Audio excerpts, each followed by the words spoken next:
Hello बच्चों, कैसे हो आप लोग? कहानी सुनने में आपको मज़ा आ रहा है कि नहीं? चलिए आज मैं आपको एक और नई कहानी सुनाती हूँ और ये कहानी है एक मूर्ख आदमी की।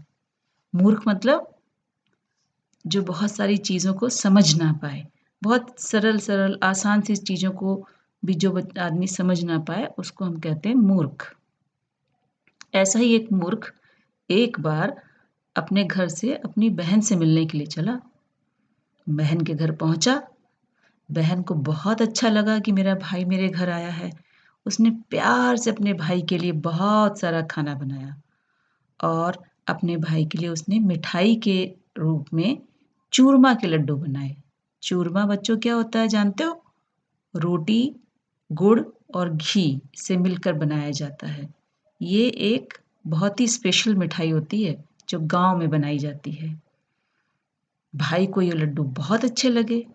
उसने अपनी बहन से पूछा कि बहन ये कौन-सी मिठाई तुमने मुझे खिलाई है आज? तो उसने कहा अरे! चूरमा के लड्डू हैं।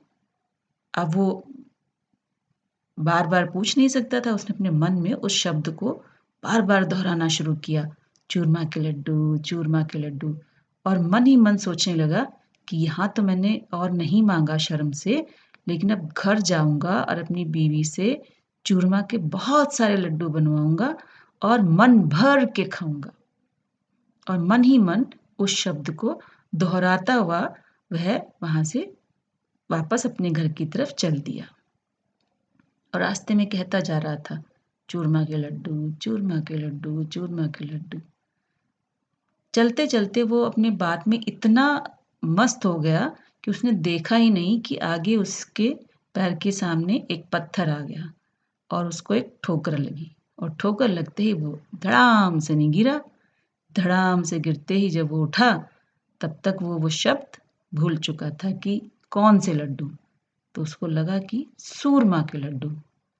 अब फिर दिमाग में उसी शब्द को दोहरा रहा है, सूरमा के लड्डू और घर पहुँचा और घर पहुँचते ही पहले उसने अपनी बीवी से कहा, सुनो, मुझे ना मेरी बहन ने एक बहुत अच्छी मिठाई खिलाई थी। तो उसने पूछा, अरे भई कौन-सी मिठाई? अरे! सूरमा के लड्डू और तुम तुरंत जाओ और मेरे लिए अभी सूरमा के लड्डू बनाओ। अब उसकी बीवी अपने दिमाग में घोड़े दौड़ाने लगी। ये सूरमा के लड्डू कौन से होते हैं भाई? सूरमा तो काजल को कहते हैं कि जो आँख में डाला जाता है। अब इसके लड्डू कौन खाता है? वो सोच रही थी कि मैं क्या कहूँ अब?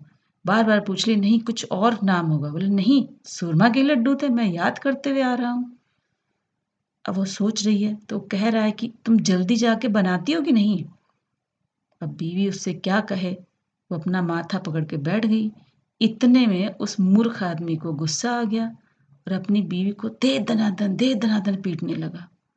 अब इतनी ज़ोर-ज़ोर से पीटने लगा कि उसके पड़ोसी उसके पास आ गए और कहने लगे, अरे क्या कर रहे हो अपनी बीवी को? कोई ऐसे मारता है? तुम तो इसका मार-मार के चूरमा निकाल दोगे। तभी वो मूर्ख बोला, अरे हाँ, मुझे यही तो खाना था, चूरमा के लड्डू। तो उसकी बीवी ने अपना माथा पकड़ लिया और बोली कि तब से सूरमा कह रहे हो, अगर चूरमा कह दिए तो तुम्हें बना नहीं देती। तो बच्चों, हमारा एक शब्द अगर इधर से उधर हो जाए तो देखो कैसे शब्द का अर्थ से अनर्थ बन सकता है। ध्यान से इसलिए सुनना चाहिए और ध्यान से हमें उसको बोलना चाहिए। तो कैसी लगी आज की कहानी? महामूर्ख